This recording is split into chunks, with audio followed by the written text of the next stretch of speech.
Okay, this is part 15 of my long-running series of videos showing how I'm making a model of a Bay of Peacock narrow gauge, 3-foot narrow gauge locomotive for the Ballymena and Larne Railway, which ran between those two places, and it was, as you can see here, a 260 saddle tank, and this is it's number 5 in the Loco series, and this is as far as I got. And last time what I did is I added the chimney, and you look here, you'll see there we are, there's our chimney, and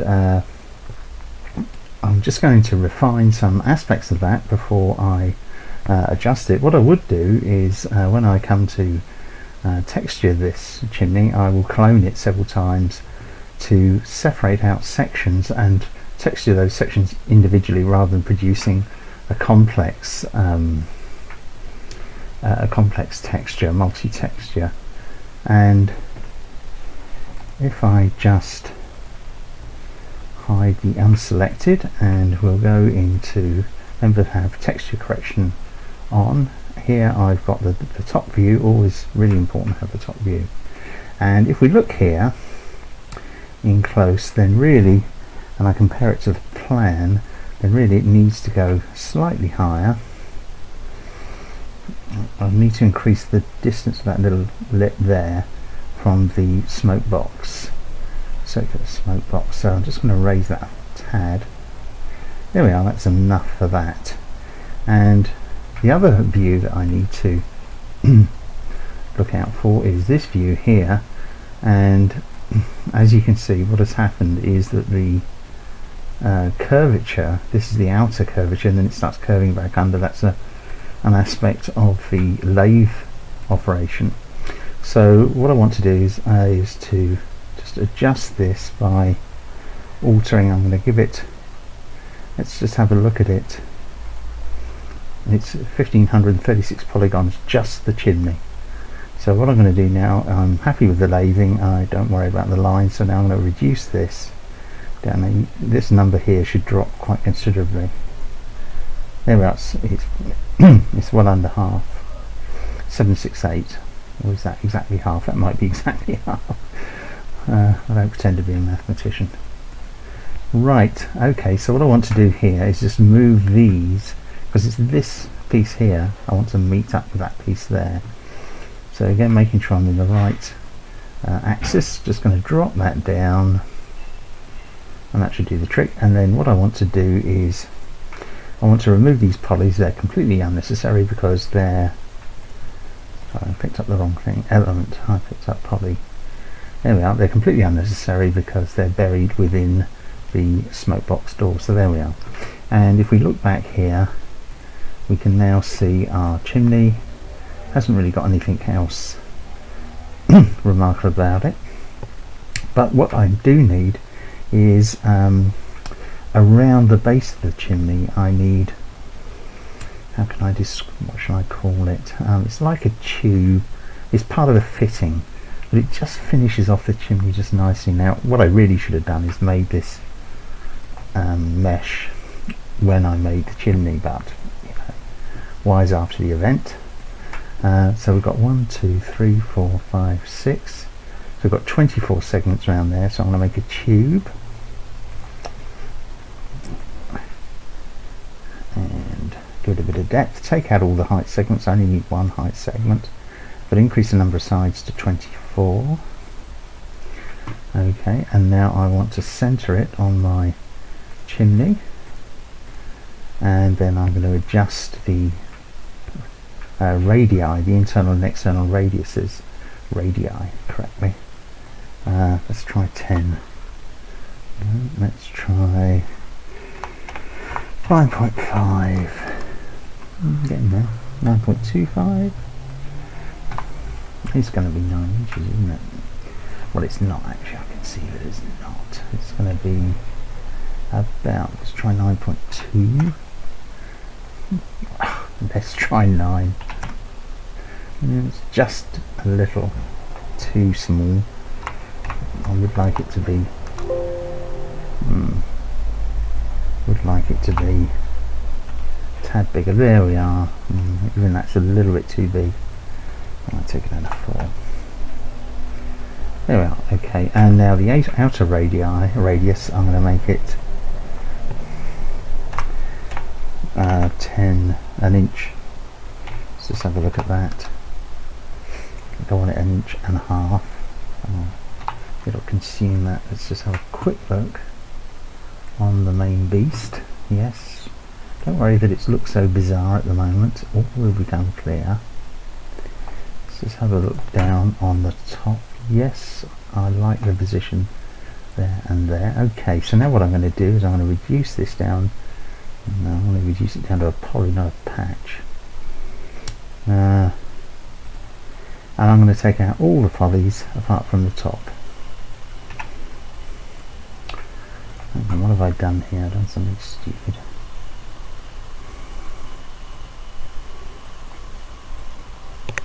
Tube. Editable poly. There we are. By making, I don't think I've ever used an editable patch. It's probably got some brilliant use for it beyond me. So now all I've got is it's actually a two-dimensional, that way and that way, a two-dimensional ring. It's got no base to it. Maybe I needed that base. Maybe I did. Let's not lose those. What I'll do, let's alter the height. I am thinking about this. It's just I'm realising I need to give it some depth. Okay, so there we are. And let the fun begin. And the fun part is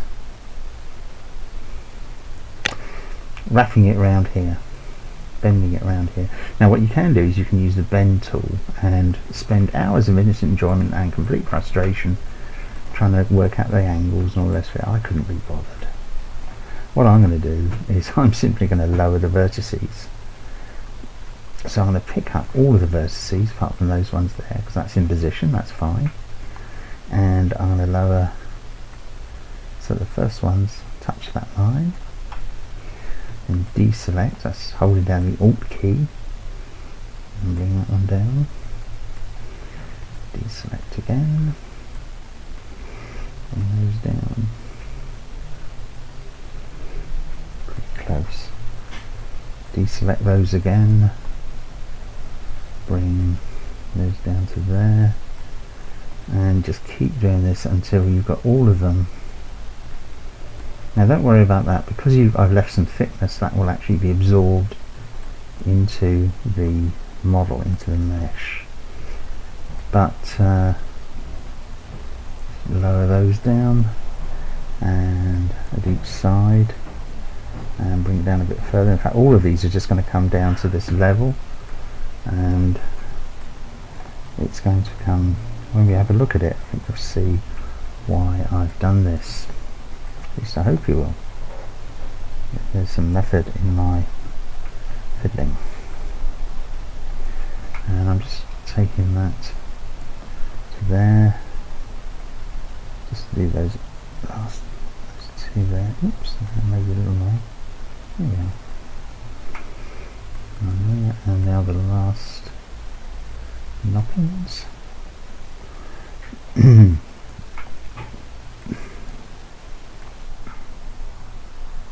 Okay, so that's us. Let's have a look at it. Now what I've done, you can see here, is I've basically given us a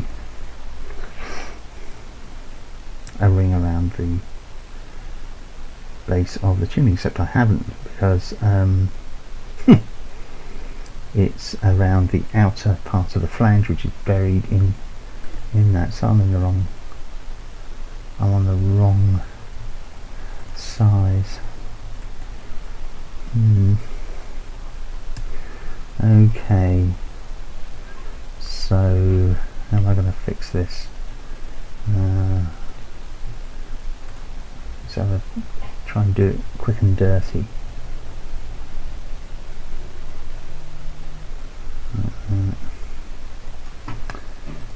using the proportional scaling. Make sure I'm in the right. I'm going to bring it back up. Let's have a look. It needs to wrap round the base of the chimney. Gosh, after getting the diameter so careful, I've really made a mess of this. But hey, that's all part of the fun. Well, I suppose I can watch that, can't I? I can see there, that's where it's got to be. So, if I pick this up and scale it. I was watching it there while I scaled it here.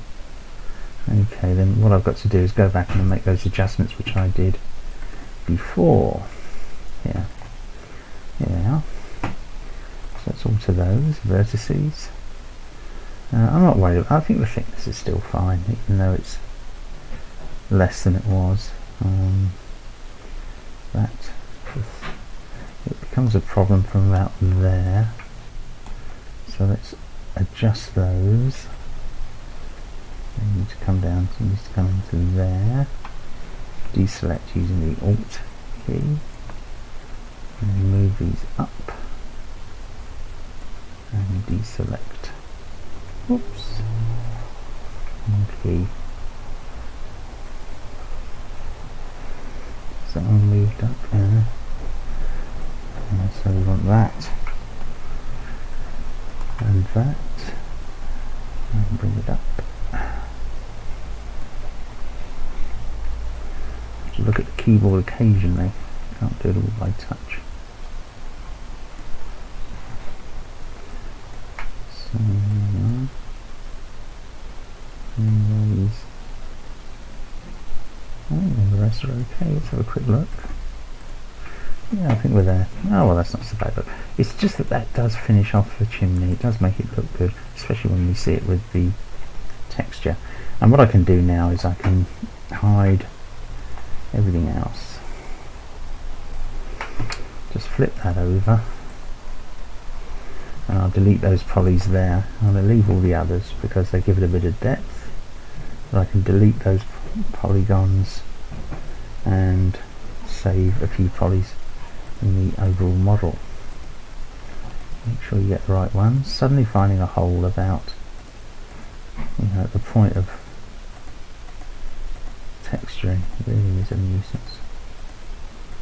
Because invariably you end up making that piece of the mesh. Okay, let's delete that, see what we've got.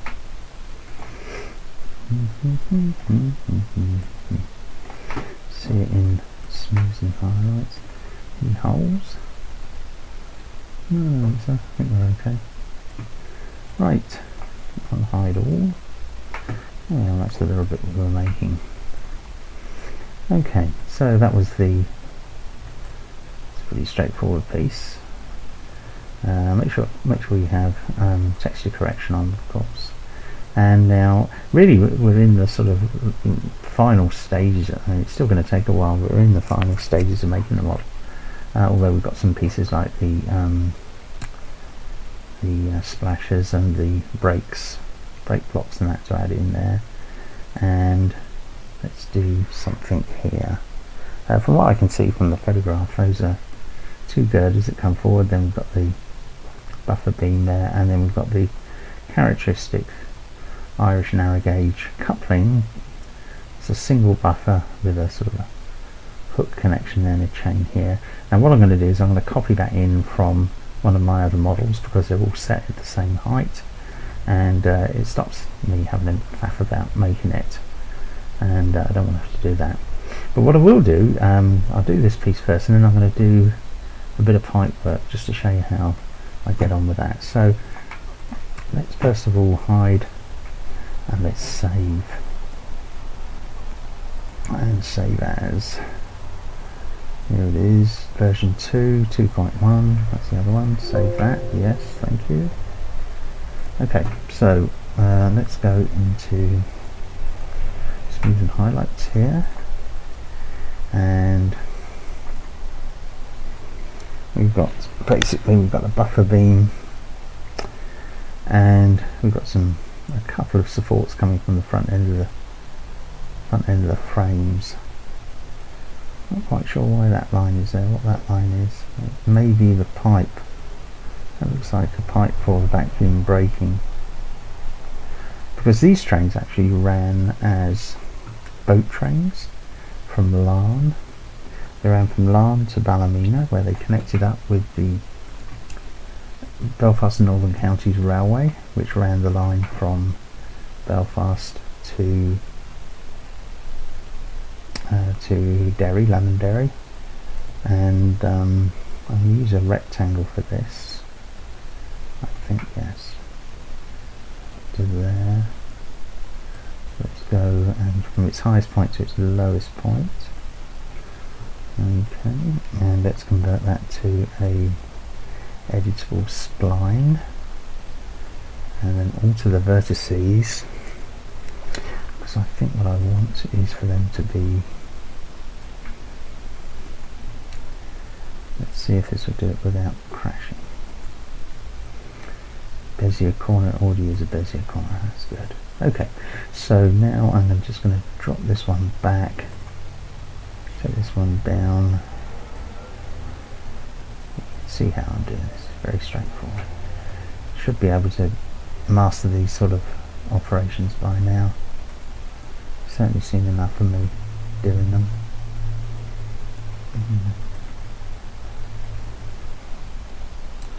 Well, you've certainly seen me doing them plenty of times. I don't know, you've probably had enough of me doing them as well. Let's go. No, I want to leave it the height of that. Okay, so there we are. So that's pretty easy. There it is. And let's just give it a third dimension by extruding it. I'll extrude it. Well, let's guess 3 inches. Sounds about right, doesn't it? And let's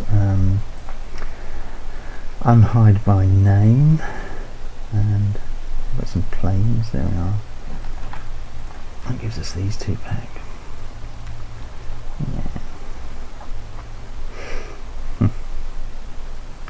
And to me that looks like it's sitting inside the cylinders there. I think that's it there. It's not the whole thing there, is it? Looks a bit meaty, doesn't it?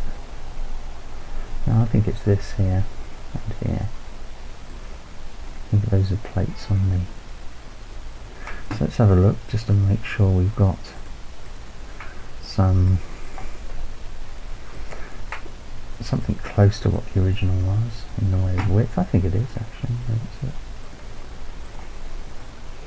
So let's do object and bring it over. It's a little high, but then we're going to have to adjust it when we see our full. In fact, let's just get the model in, the rest of it in.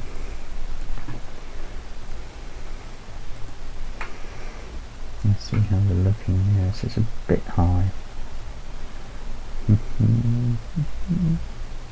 I don't want to alter the lower part.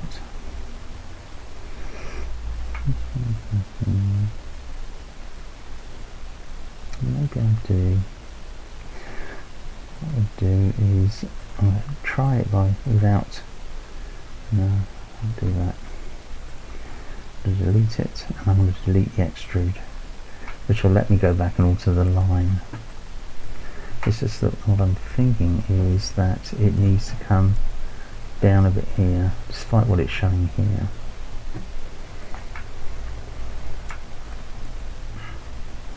Let's go into the y-axis, down a bit here, and I think down a bit here. Let's just try and recreate something like that curve. Now I'm going for the spirit rather than the reality of the thing. Okay, and let's extrude that and have a look.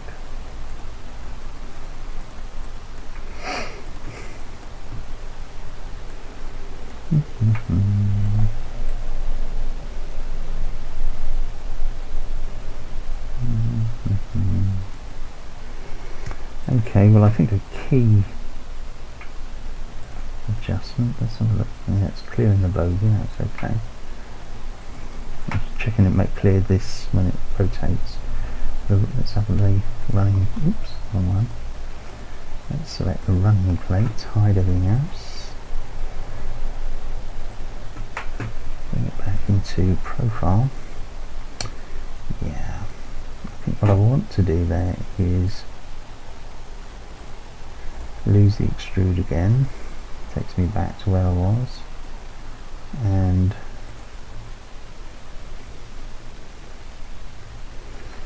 bring it back there. I'm trying to butt it against the running plate. Oops, that's the wrong direction. And now the top, bring that down.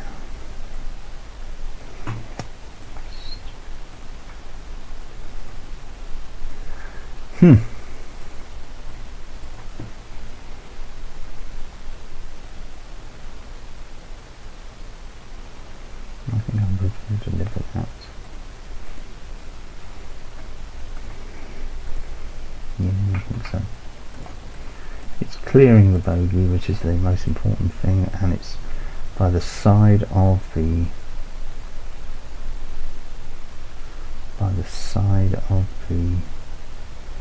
cylinder. Well, I think we could probably go a little closer. Let's have a look up here. A little wireframe. You see how complicated our model's getting now in wireframe. No end of fun. So we've still got it selected, I hope. There it is. Oh, it's 9.7. I don't like odd little amounts. 9.705.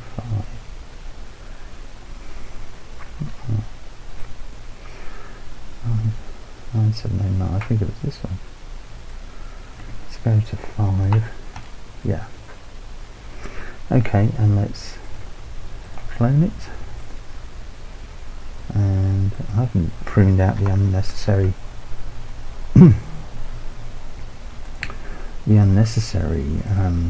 polys yet, but I'll come to that once I know where I'm at.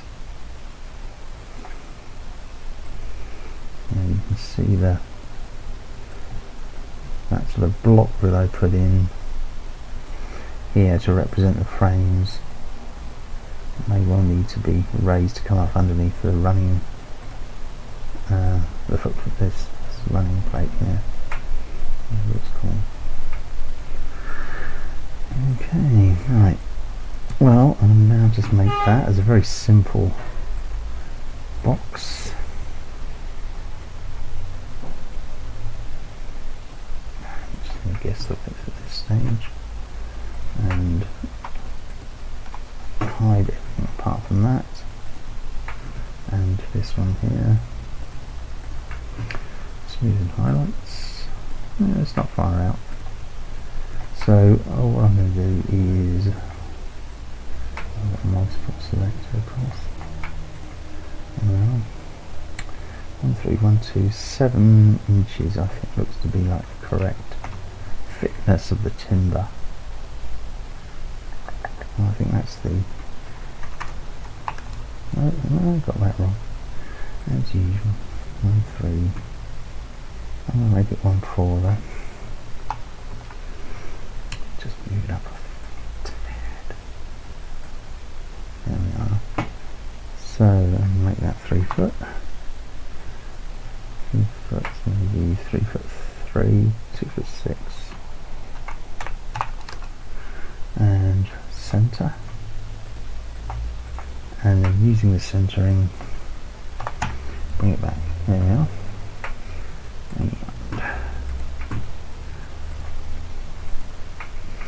We're beginning to get there. So between this session and the next session I'm going to add in those pieces that I made for other models rather than having to remodel them for this all over again. But while I'm at this spot, let's just have a quick look at the back of the loco. Yeah, it looks like the buffer beam is hard up against the frame, so I'm just going to clone that. Now I did discover after 12 years, 14 years of doing this, that in fact you can clone it by simply holding down the shift key while you've got something selected and dragging it away, and it will clone. Didn't know that before. Okay, so here our buffer beam. Well, our buffer beam is actually much bigger than it needs to be, and I'm just going to dump that there because I've got to sort out the bits and pieces in this corner here. But what I want to finish this session with is by making some pipe work, just to show you how I do that. And the pipe work that I'm going to make, where is it? Runs from here, from the cab, inside the cab, round and all the way out to here. And the way I do this is perhaps pretty obvious, but I do it it's a bit fiddly, but I do it in order to save as many polys as possible, get a nice smooth line. So I've got to work with a cylinder, so I'm going to make a cylinder first of all. It doesn't matter what size.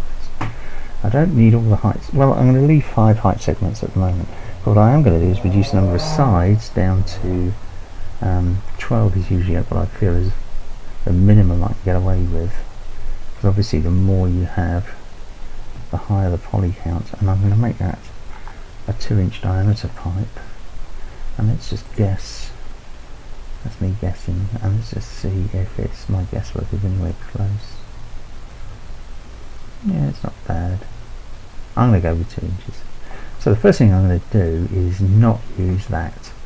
I'm going to use a clone. There you are, I've just held down the shift key, and I'm now going to rotate. Okay, why not go this way? Okay, so we go 90 degrees and drop it down. I'm not worried about the length at the moment. Clone up another one, and because it's in 5 segments, I'm going to bend it.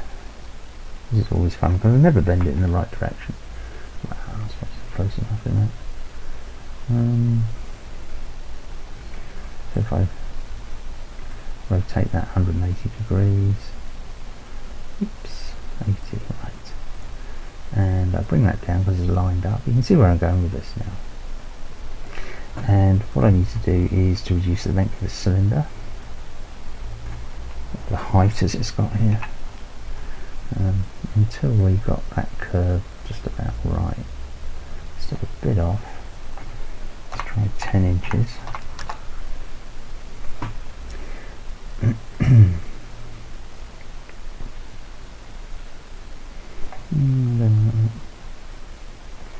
Maybe 8 inches.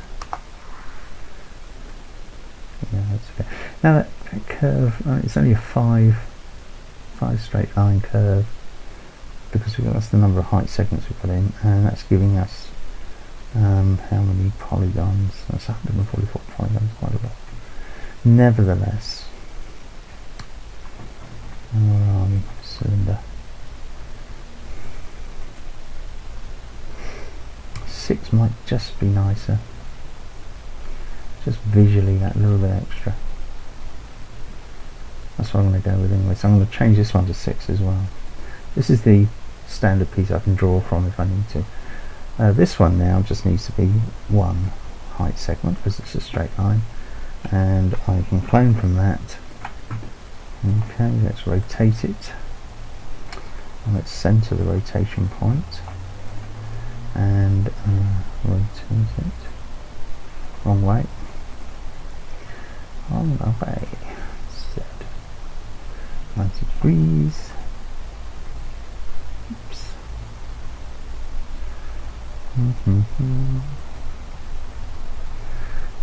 What I'm going to do is when I convert it to meshes, I'm going to make it the correct length. Pick up my little bender pipe. You can see this is pretty straightforward now. Clone it. Okay. Move it down a bit. Rotate it. 180 degrees. I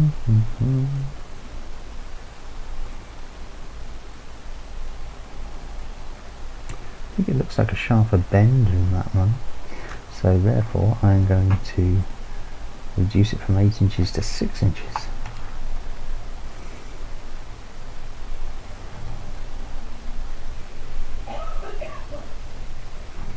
Yeah, that's better. And also, that seems strange, but I'm going to centre it without centering that, the lower one.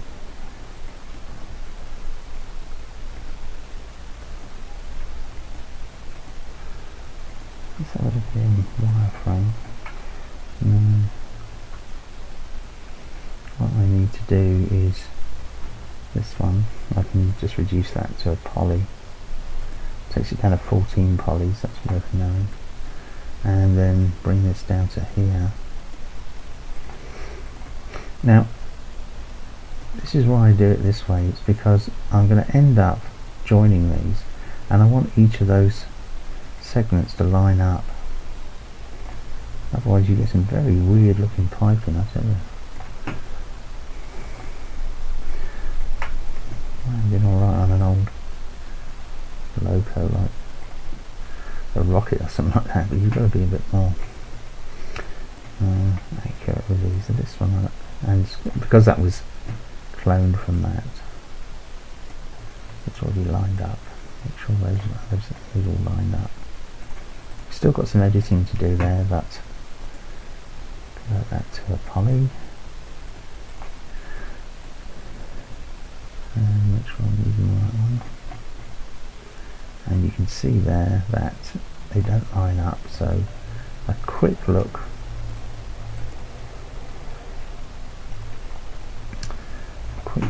at the position of the pipe.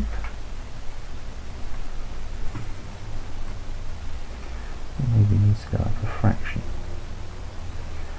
So now what I need to do is come into wireframe. I need to raise the whole of this, and then I'm going to correct that joint there.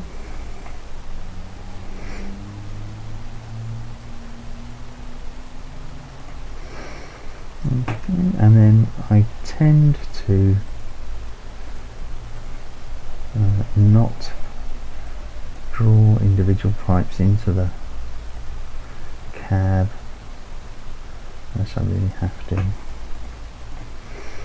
In other words, I'm going to put a texture in to make the cab interior. And now all I've got to do is bring another pipe, so I'm just going to lift a clone, pick up a clone of that in the x-axis, there we are. Okay. And drop it down.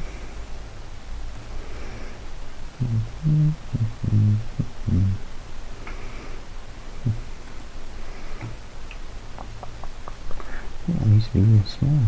6 inches. Let's try 5. It's really quite a tight little bend. 5.5.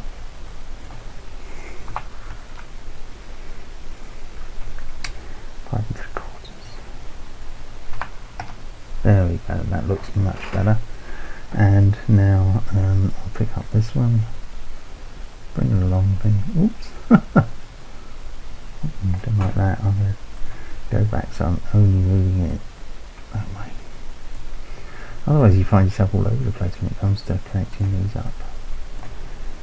Let's go into wireframe and Y. Zoom right in, get that one right first and then correct this.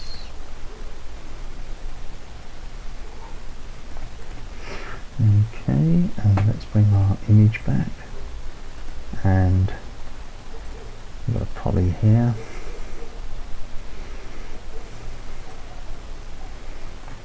Now what's happening at this end? Well, I think what's happening at this end is there is almost like a sphere shape, and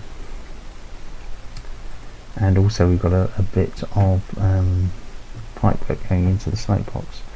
So what I want to do is cancel,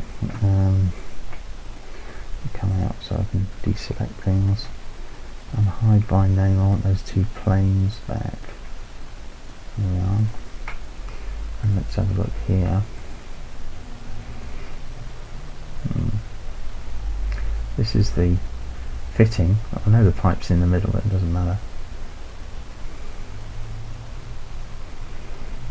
That's maybe just a bracket there, I think. Okay, and again I've made this fitting for previous locos, so I'm going to import that from one.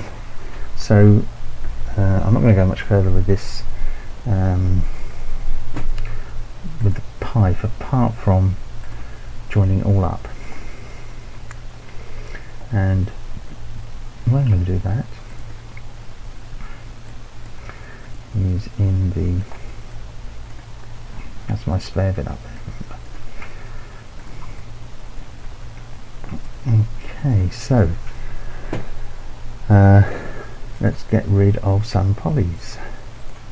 Wireframe, polygon, end. So it's the end of this one. You're looking through the curved one to see that. I suspect I can also lose the other one as well, because that's just going into that'll be going into a fitting. Pipes are usually open-ended. That's why mine usually are anyway. And this one, I'm going to convert that to a poly now, so that's frozen as it were, and take the end out there. So it's a hollow tube, and the end out there. It's a hollow tube, but it has no interior surfaces because it's not a cylinder, it is a tube, 3D tube, and 3D tubes do not have internal faces. 3D, oh sorry, no, cylinders. 3D cylinders do not have internal faces. 3D tubes have internal faces, but you set 2 radii for that. So you can follow that, you're a better man than I am.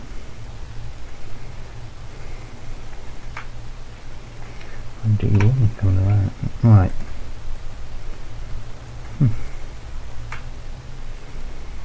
So it's a bit of a time mucking about doing these. These worth it. It's worth it because you won't get them to join otherwise. You've got to get rid of faces that face each other when you're joining items. Oops. Take out that poly there. Okay, and we don't need this anymore, so I can lose that. And right, now we're going to join them all together, and what I like to do for this is change their colour, the colour of the first one. Yeah, it's gone red. And now I'm going to attach others. First of all, the bend, straight, the bend, the straight. And if we click away, they're now all red because they've taken the colour property of the original, of the first item, or what they've been attached to. Okay, so now we can see vertices. We can see all the vertices. I want to zoom in. I'll do this in side view. Let's get that into wireframe. And it's, first of all, it's those vertices. There's actually, if we can zoom right in, you can see there's actually, they're not quite aligned. There's vertices from this one and vertices from this one, and now I'm going to weld them together. But if you use the standard setting in weld, which is almost 4 inches, then it's going to go, well, I'll show you what it'll go like. Dreadful. So, my standard for this is 0.01 of an inch. And that's, you just, if you saw that there, let's just go back. There we are, just watch there. You'll see, there we are, they just line themselves up and fuse together. And now the same with those. And the same with those. And those. So there we are, I've done a bit of plumbing. Effectively I've welded together some pipes. And also, if we now look at the smooth and highlights, there are no joins. You don't see any joins. Nice and smooth. Let's bring in the, oh no, let's first of all move this sideways over here, and now let's unhide all. Move it back a bit. It's going to fit quite nice. Let's have a look. Yeah, that's going to look well. And let's have a look top down.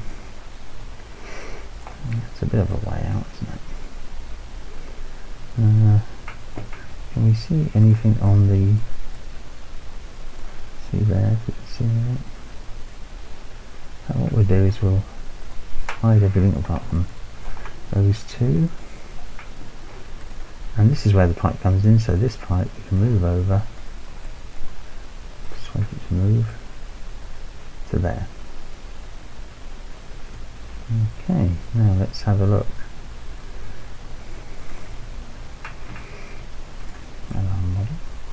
Oh, very sweet. Look at the way that tucks in. Isn't that nice? Lovely jubbly. And comes right into where the smoke box is. Look. Very nice bit of work. Oh, I'm pleased with that. And so for the next session, I will have brought in bits of my other models to produce the standard Irish narrow gauge buffer and coupling. And I'll root about and see if I got something that looks like that. And what else was I going to bring in? I think that might be it. So having done that, for that next modelling session, I think the safety valve and some other bits and pieces up the top there, the whistle, that sort of thing. And it's only on one side, that pipe, but if it was on both sides you could just clone it and carry it over.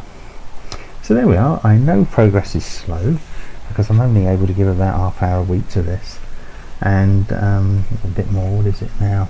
42 minutes. But nevertheless, I think you're beginning to get the idea, and I'm hoping that if the loco itself may not be very inspirational for you, but I'm hoping that the way I'm doing things might give you some tips about dealing with Gmax and producing strange shapes and that sort of thing.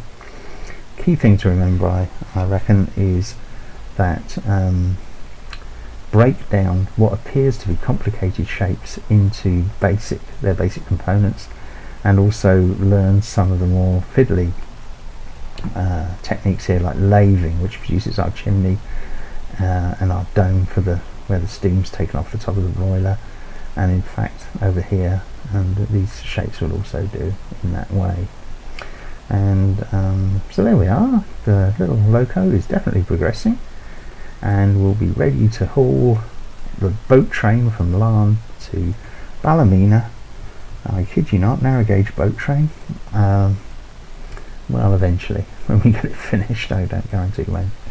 So that's all for this one. If you enjoyed this video, please give me a thumbs up. If you've got queries or comments, please leave them, and above all, please subscribe to my channel.